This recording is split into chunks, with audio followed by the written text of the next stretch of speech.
del nuevo código, de la nueva ley procesal laboral. Punto final para la casación. La casación se va a dar por dos supuestos: por infracción normativa, que puede ser de orden sustantivo y orden procesal, o por apartamiento de los precedentes vinculantes del Tribunal Constitucional o de la Corte Suprema. Ese va a ser el fundamento cuando se deba interponer un recurso de casación, que en la resolución emitida por la sala correspondiente se haya producido una infracción normativa o se haya producido un apartamiento de los precedentes vinculantes del Tribunal Constitucional o de la Corte Suprema. Se interpone contra sentencias y autos de las salas superiores cuando, en cuanto a la cuantía, cuando el monto total reconocido en la sentencia supere las 100 unidades de referencia procesal, que supere las 100 unidades de referencia procesal, que supere las 100 unidades de referencia procesal. Plazo 10 días, se interpone ante el órgano jurisdiccional que emitió la resolución impugnada. En la sala superior está en la obligación de remitir el expediente en un plazo cortísimo, que es de 3 días hábiles, y este es un aspecto importante. La interposición del recurso de casación no va a suspender la ejecución de la sentencia, no va a suspender la ejecución de la sentencia.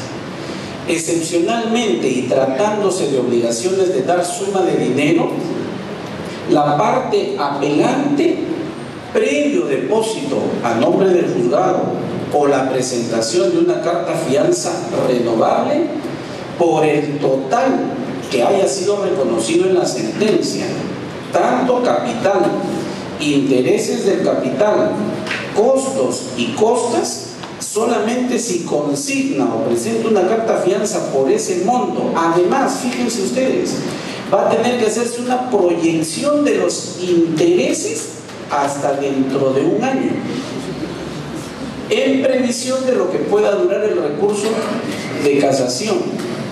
Si es así, si se pone esa garantía, se va a suspender la ejecución de la sentencia. Ahora bien, si durante el proceso el demandante que es favorecido en la sentencia ha obtenido una medida cautelar, él va a escoger, debe escoger si es que conserva la medida o la sustituye por el depósito o la carta fianza que debe poner a disposición quien quiere, así quien quiere casar, quien quiere interponer el recurso de casación. Entonces ahí hay una garantía que se va a dar para, efectivamente, para la resulta del proceso. Esto va a impedir que se interpongan recursos solamente por dilatar, solamente por dilatar. Ya hemos señalado entonces los requisitos de la demanda. Entonces, 3 puntos y terminamos la sesión. La audiencia de conciliación. Hemos señalado que el proceso ordinario laboral se realiza por audiencias. Hay 2 audiencias: la audiencia de conciliación y la audiencia de juzgamiento. ¿Cómo se inicia una audiencia de conciliación? Con la acreditación de las partes, de sus apoderados o de sus abogados. El demandado en ese momento, cuando es proceso ordinario laboral, en ese momento va a contestar la demanda. La rebeldía ya no va a necesitar de declaración. Cuando una parte no contesta la demanda oportunamente, emitimos un auto. Ya no se va a necesitar del auto. La rebeldía es automática. También va a incurrir en rebeldía cuando el apoderado o el representante de la parte demandada se presente pero no se presenta con las facultades para conciliar, como comúnmente ocurre. Le acredito la representación, le otorgo facultades para que intervenga en el proceso, pero si examinamos el poder no tiene facultades para conciliar, o el poder no tiene facultades para prestar declaración.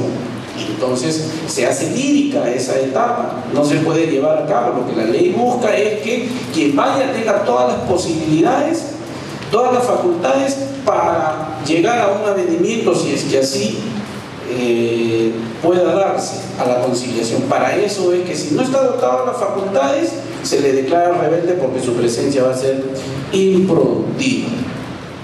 ¿Ok? Si las partes no asisten a la audiencia de conciliación, si las partes no asisten, estamos hablando de ambas partes, y pasan 30 días naturales sin solicitar fecha para nueva audiencia, ¿sí? Se da por concluido el proceso. Se da por concluido el proceso. ¿Qué pasa? Se realiza la audiencia de conciliación.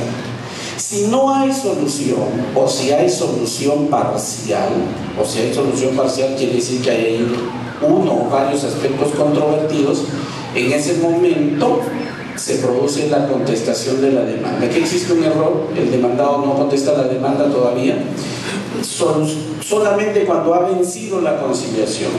Aclaro, cuando ha vencido la fase de conciliación, sin haberse logrado acuerdo o habiéndose logrado un acuerdo parcial, en ese momento se va a producir entonces la contestación de la demanda, se entrega la contestación de la demanda porque se le notificó para que asista a la audiencia de conciliación, y así como en el procedimiento del 0380-TR, en ese momento va a formular la contestación de la demanda. Se entrega la demanda al demandante con los anexos correspondientes, y en ese momento el juez cita a audiencia de juzgamiento, suspende la audiencia y cita para la audiencia de juzgamiento, que debe realizarse dentro de los 30 días hábiles siguientes.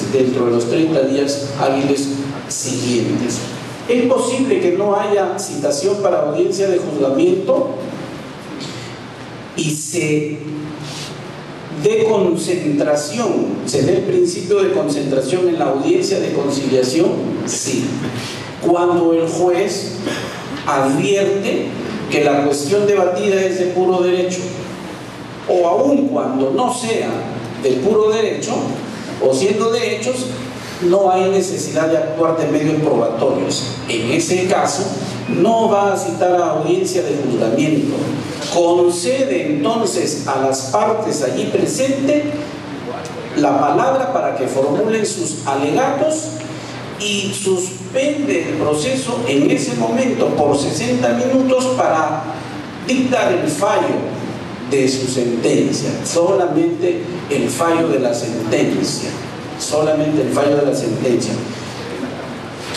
Excepcionalmente podrá seguir lo que hemos señalado dentro de 5 días para expedir la sentencia, excepcionalmente. Entonces, vamos a suponer que no se da este caso y viene la audiencia de juzgamiento. En el día y hora señalado, igualmente se examinan a las partes, se acreditan a las partes, a sus representantes o apoderados, y se lleva a cabo en 3 etapas perfectamente definidas.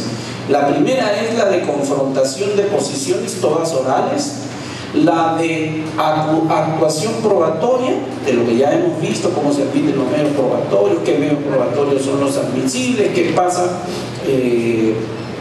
con los testigos, con los peritos, y finalmente la siguiente y última etapa es la de alegatos y sentencia. Primera etapa de esa audiencia de juzgamiento viene a ser la de confrontación de posiciones. Oralmente las partes exponen, el demandante hace una breve exposición de las pretensiones que intenta y de los fundamentos de hecho en que se sustenta, y el demandado a su vez también va a hacer una exposición de los fundamentos con que contradice la demanda. De esa